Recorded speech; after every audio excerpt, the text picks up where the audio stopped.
So my dear friend, आज हम एक आ रहे हैं which is related to new product development. तो इस न्यू सीरीज में हम लोग बात करेंगे न्यू प्रोडक्ट डेवलपमेंट मैनेजमेंट। और न्यू प्रोडक्ट डेवलपमेंट मैनेजमेंट के लिए हम लोग को इस्तेमाल करते हैं एपीक्यूपी पीपैप टूल्स का। तो दिस इज दी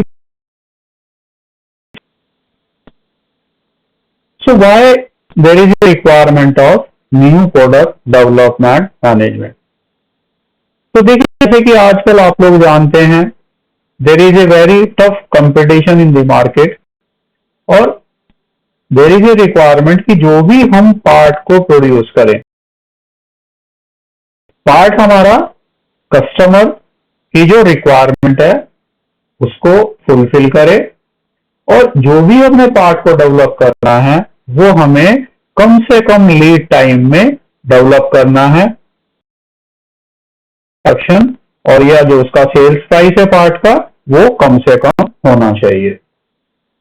जैसे कि आप लोग जानते हैं कि जो भी customer becoming more and more diverse, अलग अलग तरह के प्रोडक्ट लोगों को चाहिए, इनोवेटिव प्रोडक्ट चाहिए, न्यू प्रोडक्ट चाहिए एंड कस्टमाइज प्रोडक्ट चाहिए। जो भी कस्टमर की रिक्वायरमेंट है, it is becoming more and more individualised and diverse requirement.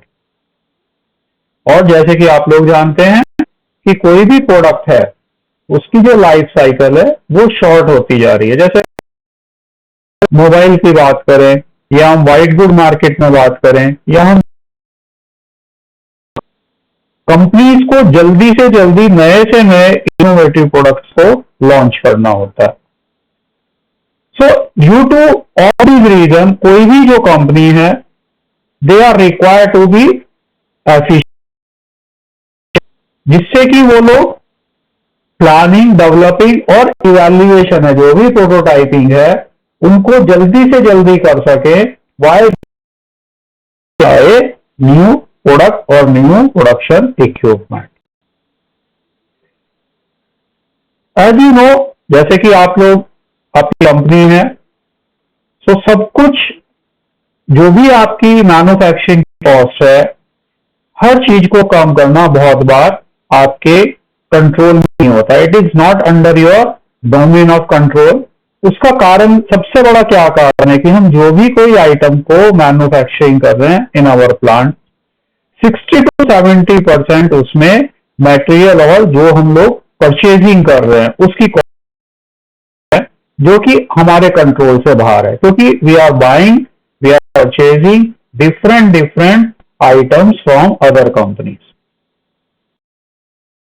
की परफॉर्मेंस है, whatever item a supplier is supplying to you, तो उसकी परफॉर्मेंस आपकी डे टू डे वर्किंग के ऊपर इफेक्ट डालती है। There is another important point कि जब आप लोग किसी प्रोडक्ट को when you are at the initial stage of a product, when you are at the planning and design stage, उस टाइम पे किसी प्रोडक्ट की जो लाइफ साइकिल कॉस्ट होती है, जिसको हम शॉर्ट में LCC बोलते हैं, उसका 70% डिसाइड हो जाता है when we are at the stage of planning and design itself, before starting any manufacturing activity, before developing a tool or die or mold or STR. So बातों को देखें, हमें आना होता है, कोई भी हम प्रोडक्ट है उसका हमें पीक वॉल्यूम जो प्रोडक्शन है उस लेवल को अचीव करना है as quickly as possible with decided, pre decided KPI parameters. जो भी हमारे OE के टारगेट्स हैं, किसी भी तरह के हमारे क्वालिटी, परफॉर्मेंस, एफिशिएंसी से रिलेटेड जो भी हमारे KPI के टारगेट्स हैं, उनको हमें जल्दी से जल्दी अचीव करना होता है ड्यूरिंग द प्रोसेस ऑफ।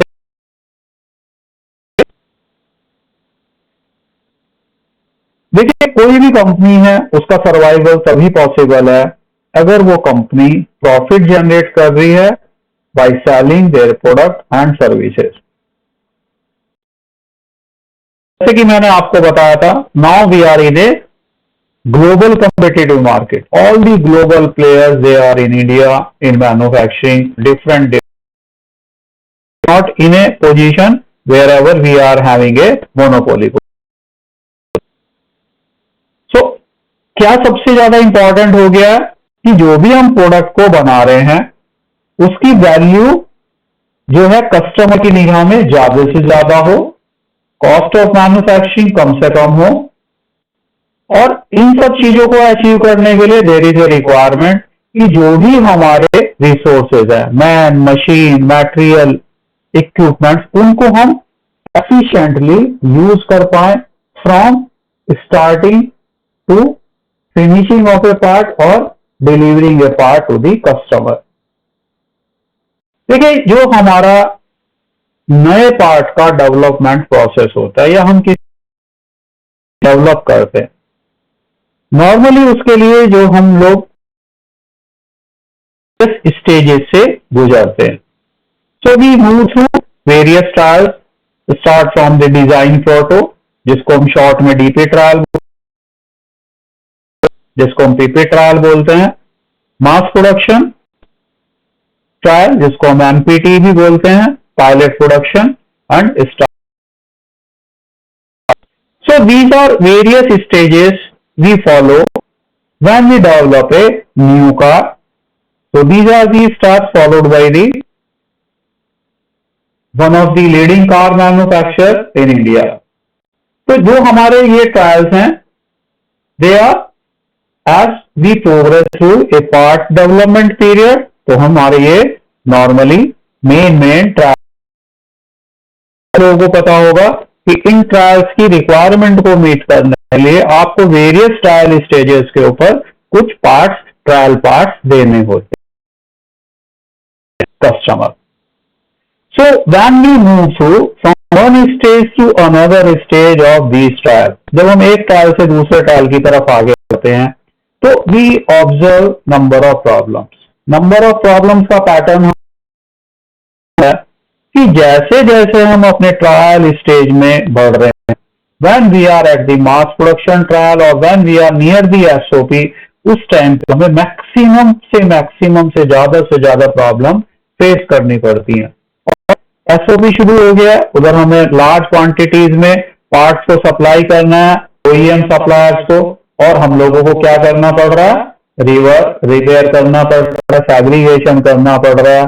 हम लोग जो भी हमारी परफॉर्मेंस जो भी हमारी अचीव हो जानी चाहिए थी, वो सब हमें डिफिकल्टी आती है। We need to work rigorously. So in this area of development, new product development, there is a very famous concept जिसको कि हम बोलते हैं 1-10-100 रूल।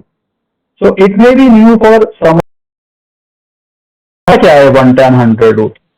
देखिए, 1-10-100 रूल क्या कहता है कि कोई भी जो एक्टिविटी है, जब वो प्रोग्रेस करती है,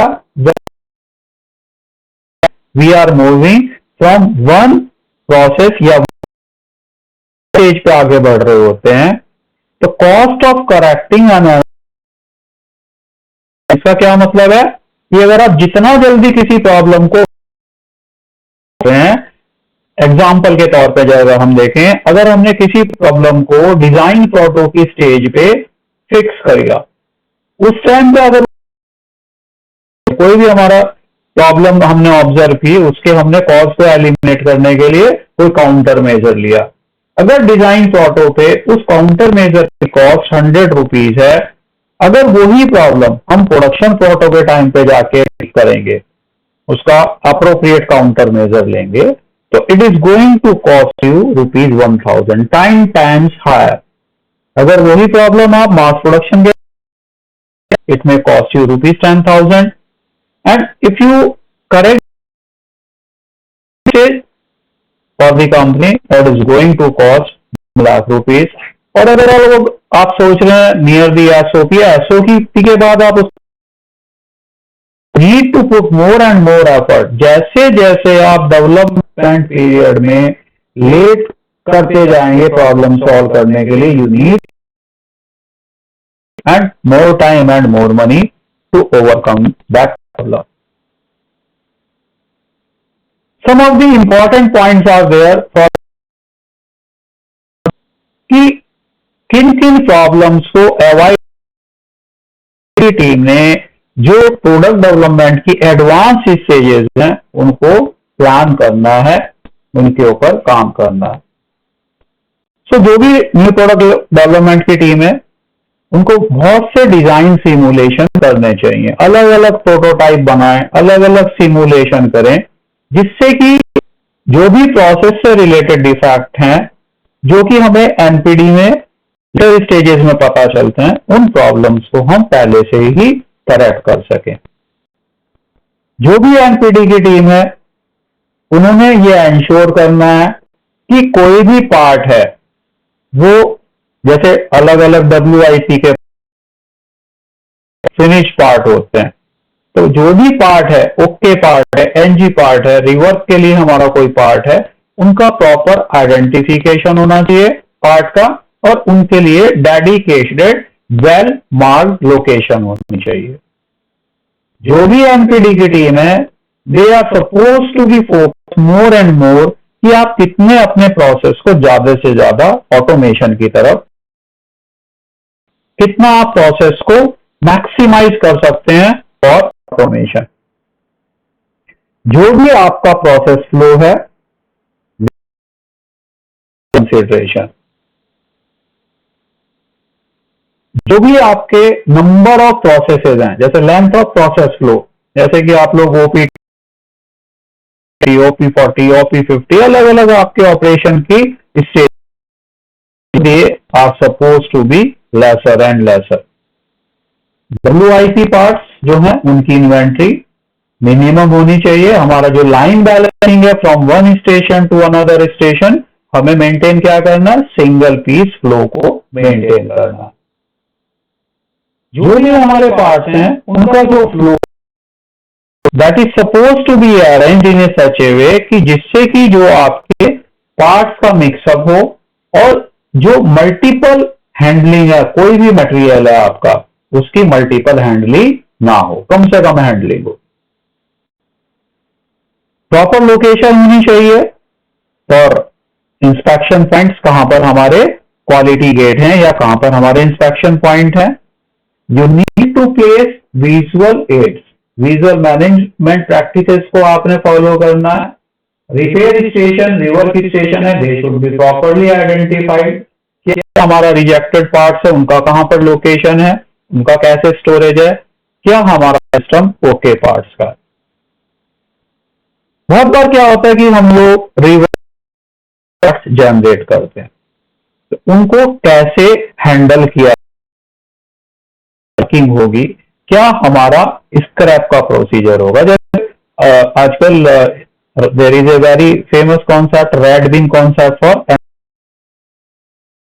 अंडर लॉक एंड की होंगे, रिट्रीवल कैसे होगा, who is authorised to retrieve the rejected part from the bin, क्या उनका काउंटिंग का सिस्टम होगा। So all this things suppose to be decided by the new product development team, जिससे कि बाद में SOP के बाद में कोई भी हमारा इस तरह का सिचुएशन ना हो कि गलती से कोई भी NG पार्ट था वो हमारे कस्टमर के पास आगे चला जाए। कस्टमर चाहे वो इंटरनल कस्टमर है चाहे वो एक्सटर्नल कस्टमर है।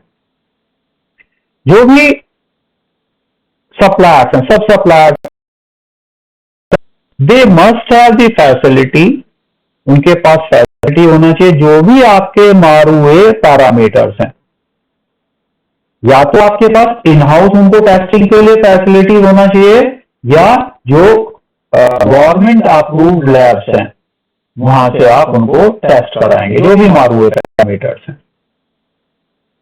जैसे कि मैंने आपको पहले स्लाइड में बताया था, we need to work on single piece flow.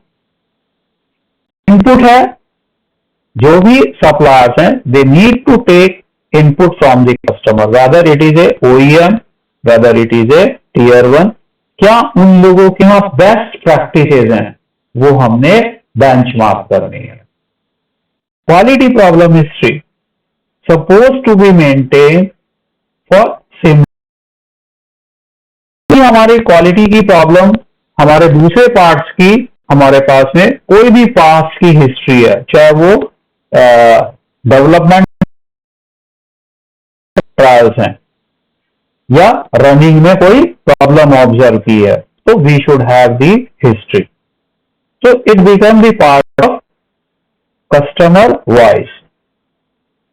Another important aspect is Fukayoki. If you are producing, if you are manufacturing Marue parts or functional parts, so you need to consider Fukayoki devices at the process design stage itself. कहाँ पे आपने जो आपके zig fixtures, आपकी जो dies हैं, जो आपके टूल्स हैं, तो जब आप प्रोसेस को डिजाइन कर रहे हैं तो आपने क्या क्या फोकायोकी डिवाइस को आप यूज करेंगे to overcome the issues of rejection, rework of the parts. जो एमपीडी की टीम है उसको अवेलेबिलिटी एंश्योर करनी है. कोई भी इंस्ट्रूमेंट्स हैं, कोई भी टेस्टिंग के लिए इक्विपमेंट्स हैं, वो अवेलेबल होने चाहिए, well calibrated from the approved authorities as per the requirement of drawing. जो भी ड्राइंग के अंदर डायमेंशन, जो भी ड्राइंग के अंदर टॉलरेंस है साइजेस के लिए, डिफरेंट साइजेस के लिए, उनके लिए हमारे पास में इंस्पेक्शन के लिए इंस्ट्रूमेंट होने चाहिए. System for the training of man power, equipments को और इंस्पेक्शन करेंगे और जो टेस्टिंग करेंगे. वेल डॉक्यूमेंटेड प्रोसेस होना चाहिए इसके लिए. So if we try to summarize the thing, we need to design a robust process using various tools like FMEA. We need to plan procurement of jigs, dies, molds, SPM. We need to review past quality problem. जो भी हमारे पास में similar parts या जो भी हमारे पास history available है quality related, उनको हमने रेफर करना है जिससे कि हम एडवांस में काउंटर मेजर प्लान कर सकें. लेआउट वो फाइनलाइज करना है एनपीडी टीम ने, and they have to monitor the thing. हर एक जो भी न्यू प्रोडक्ट डेवलपमेंट की एक्टिविटी है, there must be a schedule and they have to monitored by the team of NPD. तो जैसे कि हम लोगों ने बात किया था कि जब हम लोग किसी पार्ट को डेवलप करते हैं, we process to various stages. तो अगर हम इन सब स्टेप्स को टेक केयर करेंगे तो पहले जो हमारी प्रॉब्लम, जब हम लोग मास प्रोडक्शन ट्रायल पे जाते थे, प्रॉब्लम आनी शुरू हो जाती थी, तो हमारा क्या फायदा होगा?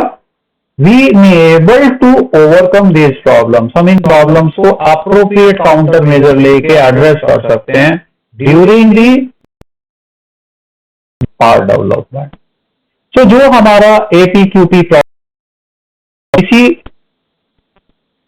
कॉन्सेप्ट को रख के डिजाइन किया. तो what we need to do, हमें पार्ट के प्रोडक्शन के लिए, हमारे को पार्ट की डिलीवरी के लिए टाइम पे हम लोग ऑन टाइम डिलीवरी दे पाए और हम साथ ही अपनी क्वालिटी को स्टेबलाइज भी कर पाए. जल्दी से जल्दी we need to carry out thorough planning and control, procurement, installation of machine, die, jigs, fixture, equipment, etc. So इन सब चीजों को टेक केयर करने के लिए we follow APQP tool, which is one of the core tool of quality.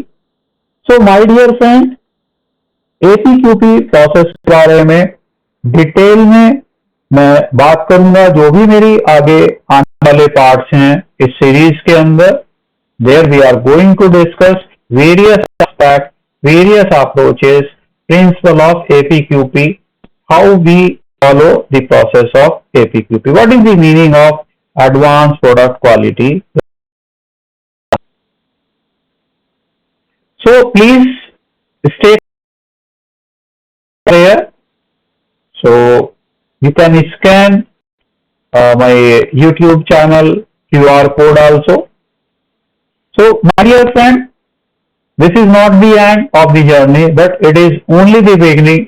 Please wait for videos for this particular series of NPD APQP PPA.